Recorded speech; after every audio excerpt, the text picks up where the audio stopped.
All right, we're back with Meet in the Middle, Chronicles with Sam Collins and Norman Pappous and U.S. Senate candidate Neal Dikeman.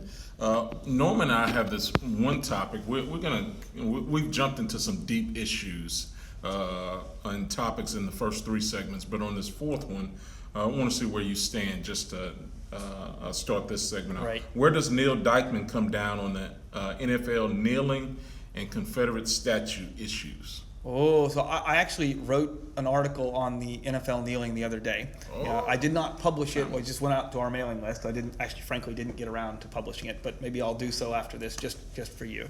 Okay. Do I get to ask where y'all stand on this issue before? Actually, actually, on the Confederate statue issue, We're we're very close. I grew up in Virginia, capital of the Confederacy, but you know something?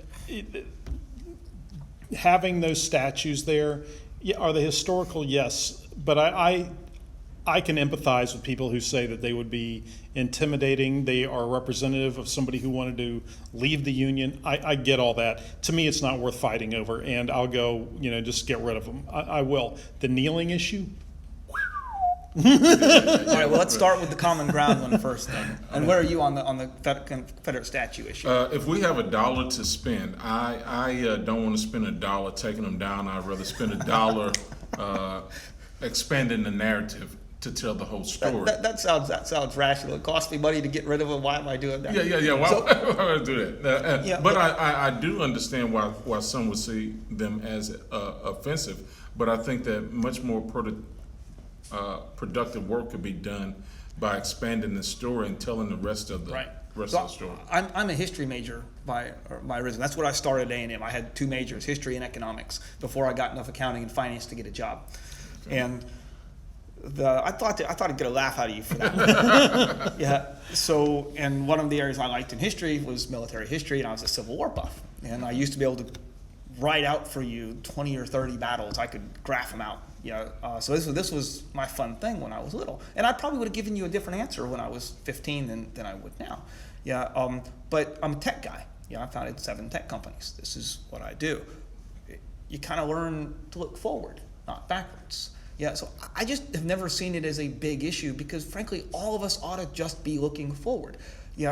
I totally understand. A large chunk of those statues were not put there in 1872, right after the war. They were put there post-Jim Crow laws for a reason. 1910, 15. Yeah. And I understand why that would make people mad. It should. But that doesn't mean that we don't spend our time looking forward and understand that too is also part of our history. I don't intend to start passing laws to rewrite the name of every single street in this in the city, and there's a lot of them.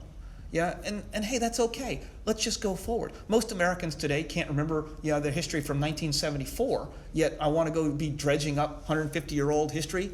No, let's go forward and take care of everyone together.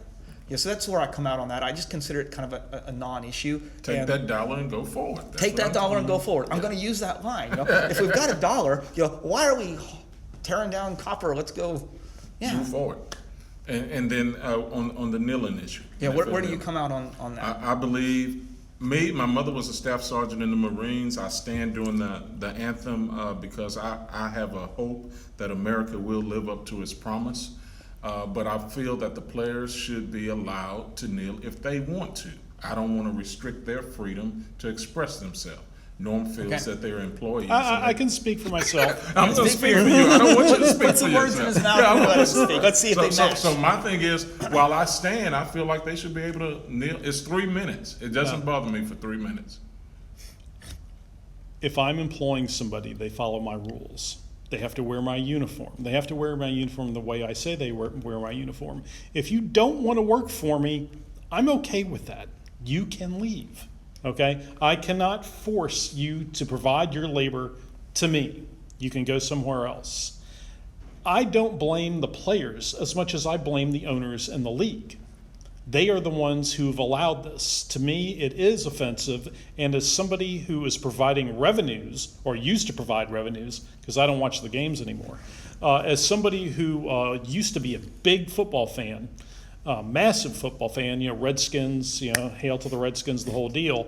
If you are going to You know, allow if I these were people, a fan of the Redskins, I'd have stopped being a fan too. yeah, but trust me, he's right. I like you, Neal. See, Yeah, but I still wouldn't be Oh, a no, Cowboy fan. nothing to cheer for. Anyway, I'm from Houston. but we don't do anything Jerry Jones likes. yeah. So, but my point is that if the league is going to allow players to be disrespectful to national symbols, I don't want anything to do with them. Well, good. Then stop watching. I did.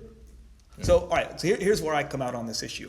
I'm not really interested in being asked about it. You know, as a Senate candidate, I mean, what the hell? We actually have real issues. Why am I talking about whether some guy wants to make a statement out there and his employer doesn't like it? Look, you're right. The employer and the employee need to sort it out. To me, here's what I believe in. I believe in the First Amendment, and the Second, and the Third, and the Fourth, and the Fifth, and the Sixth, and the Seventh, and the Eighth, and the Ninth, and the 10th, including the First. Yeah. You can make whatever political statement you want. That's your call. But if your employer is basically a media entertainment company and they say, hey, that's not our product, okay, then y'all sort it out. And if that ruins your revenues, fine. We saw what Nike just did, with the Colin Kaepernick ad, and they've taken flack and their stock's gone through the roof. Each company gets to make their own call on that, and every individual gets to make their own call on that. And frankly, no sitting federal senator, let alone a nominee, should be commenting on it when we have serious issues every day to deal with, and we're still borrowing 20% of every single dollar. So me personally, I like standing for the flag. I like standing and taking my hat off for the national anthem. I teach my daughters to do it.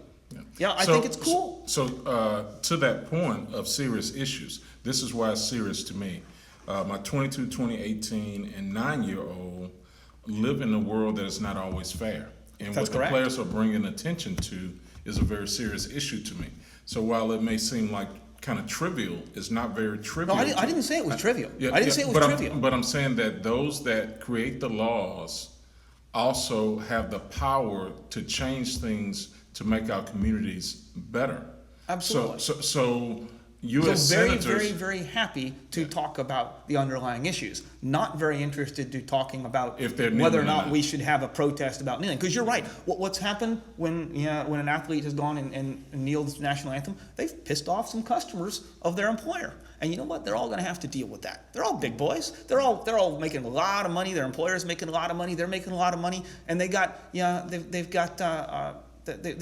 customers on the other side, on both sides of the issue. They're going to have to pick. Sorry, life is tough. It's full of choices. You want to protest? You want to exercise your First Amendment rights? That doesn't mean there aren't consequences to what you say. My daughters understand, they may be able to say something, but there's still consequences, even if they have the right to say it.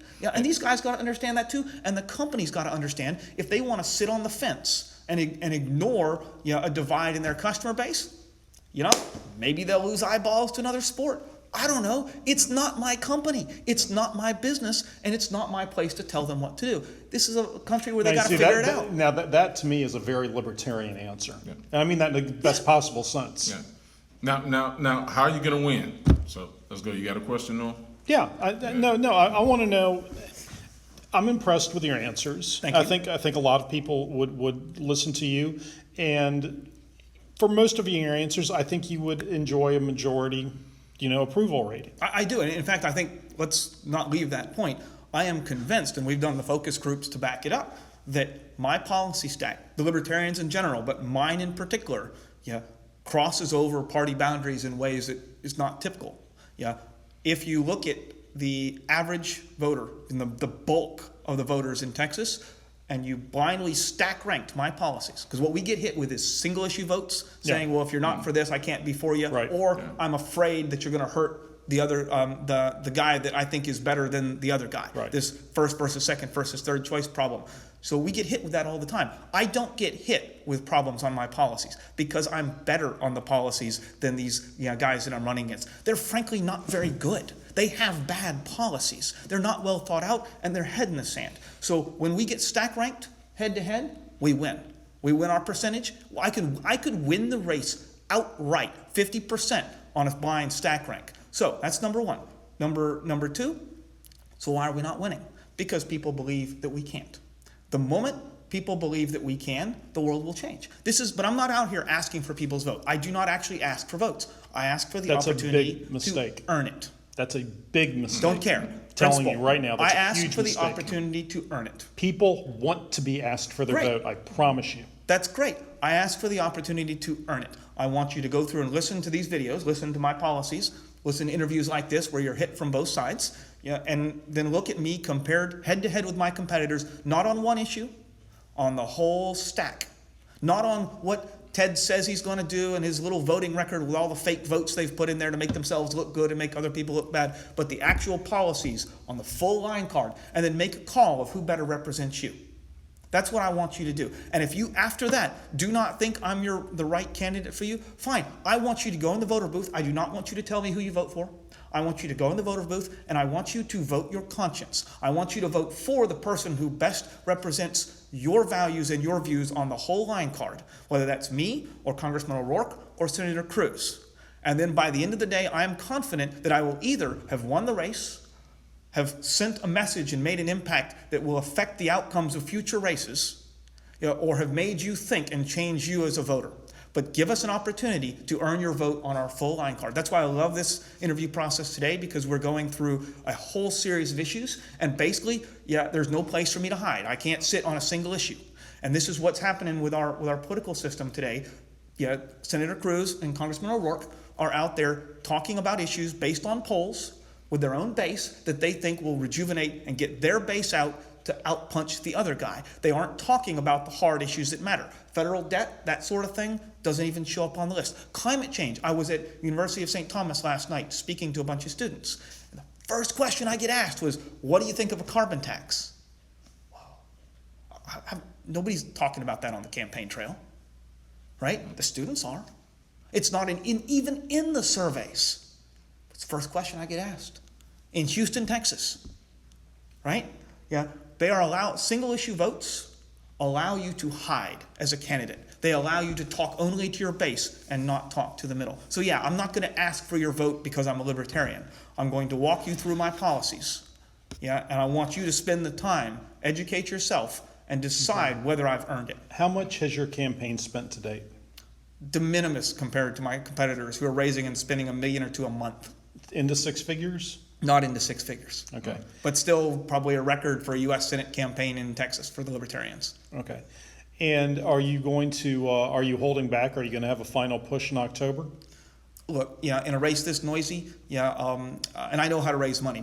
The startups I've founded have raised over $250 million.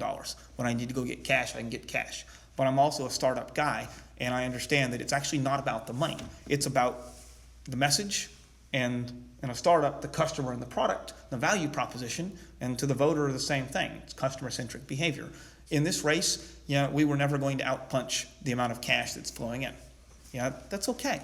Remember, for us to win, in an election where the third parties are still fighting under a straight party voting system, the math was always stacked against us. Our opportunity here is to change the narrative. If you vote for me, if you give me the opportunity to earn your vote, and we wake up and take enough votes to where our margin, our percentage is bigger than the margin of victory, whichever way it goes, you will change the entire course of American politics, because nobody will forget that. We are still talking about Perot in '92 and Nader a decade later. Why? Because they changed the outcome of politics. What they didn't do is back that up with a party that kept doing the same thing over and over and learned to take ground. My job is to carry a message and allow you to send your message. The third party role is to change American politics. Okay. If I wanted to win this year, do you not think I would have gone and run as a Republican or a Democrat in a safe seat somewhere? Of course I would have. That's not what I'm trying to do. That's not my values, and that's not what America and Texas needs from its politicians. Okay. There is going to be a debate in your hometown. Yes, and we've been excluded. Yes. Yes. Do you plan to go to court to try to get yourself included, or do you plan to be there to... Neither. For lack of... Okay, so you're going to stay away? This is a good question. Okay. And I've been asked by a lot of libertarians that I should show up at the debates and basically troll them. And it's a strategy. I think it's the wrong strategy for us, right? I reached out personally to each campaign. Neither campaign wants me in for the following reason. They believe that I take more of their votes than the other guys. Right. Which is classic because it can't both be true. Right. And it's testament to the fact that our voters come from all sides, that we really do cut across party lines. And frankly, if I were Ted Cruz and if I were Congressman O'Rourke and I were listening to my advisors and listening well to my advisors, I would never let me in the debate because I would beat them hands down. Of course, I don't know if you No, beat so them, I'm gonna but I would say if you weren't going to be there in person, and if you're not going to try to get there in person, if you really want to do something that, for lack of a better term, could be quite entertaining and create more buzz than either of the two previous alternatives, I'd be on Twitter the entire time. Have you seen our Twitter feed as of yesterday? No, tell everybody who your tweet name is. At Neal Dikeman, at my name, at Neal Dikeman. Facebook is Facebook/Neal Dikeman for Senate, and nealdikeman.com is the website. Seeing as I'm a web guy, I signed up for the name way back when, before other people realized they should sign up for their own name by the way, if you haven't done that, you at least need to go try and register your own name and the name of your kids. Just, little personal aside. So on Twitter yesterday, we started running a list of all the reasons that they don't want us in the debate. My favorite so far is that it's been a rough election so far and Beto and Ted want some alone time. But the real reason is because they each think that we pull more from their side than the other. So I'll tell you what we are going to do. So I've actually been invited to go to a counter event at U of H that day to go talk, and we might be able to make it back for it. However, we had already planned to be in Alpine, Marfa, Marathon, Presidio, and Fort Davis in West Texas. You asked how we're going to win and what we're trying to do. Long term, I believe the Libertarian Party is learning, and this is the first year, on how to take and hold ground. And to do that, we're going to win county level, state rep level, state senate level. We're going to win from the ground up. So what we did as a campaign, when we very first started, we ran data to see where libertarians are. Not just where I am and run where I am. I want to go where I want to know what voters resonate with me, and I want to go talk to them. So right? Where are they in Texas? The Austin Quad and West Texas. And in West Texas, the Libertarian Party has no organization. Those areas vote Libertarian at twice the statewide average, whether there's a Democrat on the ticket or not. Why do you think that is? Well, I went out for a fact-finding trip and campaigned in every town along the way. I met with I'd meet with county judges and the local paper and school boards and the mayor's office. Walk in, say, "Hi, I'm Neal Dikeman. I'm running for Senate." And one of the things I'd like to understand is, why do y'all vote more Libertarian than the rest of the state? Because we don't have a Libertarian Party member within 200 miles. And they'd all laugh and they'd say, "Of course we do. How could you not know that?" The logic people would tell me is, look, you live in West Texas because you want to. You're independent thinkers out there. There's probably a gun in every house. You don't have to depend on the government because you're literally 50 miles from help. Volunteer fire departments are across the counties. Austin, one could argue Austin in the Hill Country area, it tends to be a pretty independent voting region of Texas. Those are a lot less straight party voting there than other parts of the country and other parts of the state. That's actually what we went to do, is go find out why. Our competitors, they understand who votes for them. They understand where the votes are and how many there are and whether they're going to vote for them. They build models to this, but they don't understand why. They don't understand why someone like me would run knowing that it was almost impossible to win, but run anyway. Because they don't get what our role is and why we're here. It's about the principle and the opportunity to change politics. So here's what we're going to do this year. We're going to take counties.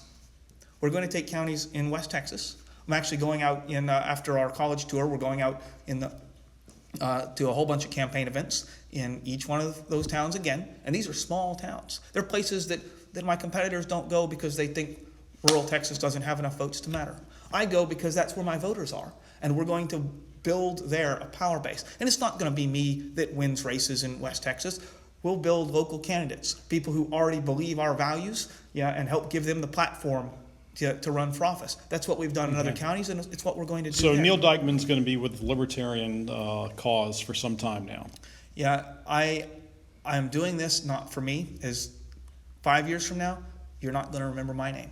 You are going to remember that a Libertarian Senate candidate sat in front of you and gave you answers that you believed in. And you're going to remember, and then you're going to look on the ballot. and you're going to look at the Libertarian candidates there, and you're going to give them a different level of scrutiny and a different level of opportunity than you did last year because of what I'm doing.